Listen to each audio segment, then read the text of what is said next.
আজকের দিনেও কি বেলা অবধি ঘুমিয়ে থাকলে চলে? তাই জন্য কিন্তু একদম সকাল সকাল ঘুম থেকে উঠে পড়েছে তোমাদের পূজা দিদি। আজ যেহেতু জামাই ষষ্ঠী, আজ কিন্তু আমাদের বাড়িতে অনেকে আসছে, আর কারা আসছে আজকেই তো তোমরা দেখতে পারবে।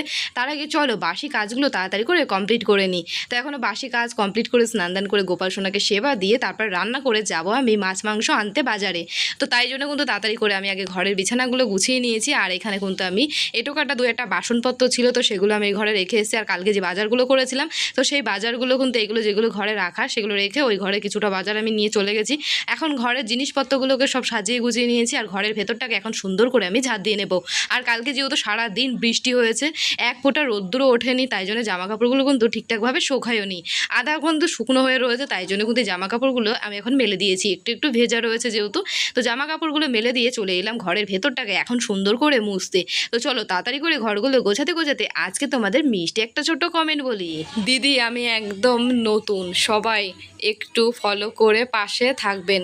প্রথমে একটা কথা বলি বোন, ছোট থেকেই সবাই মানুষ বড় হয়, তাই তোমাকে একটা কথাই বলবো, তুমি যেমনভাবে ভিডিও বানাচ্ছ তো সেরকমভাবে তুমি ভিডিও বানাতে থাকো, একদিন না একদিন তুমি ঠিক সফলতার মুখ দেখবে। অবশ্যই সবাইকে সবার পাশে থাকতে হবে। তো থ্যাংক ইউ আমাকে এত সুন্দর একটা কমেন্ট করার জন্য, আমার তরফ থেকে রইলো তোমার জন্য অনেক অনেক ভালোবাসা।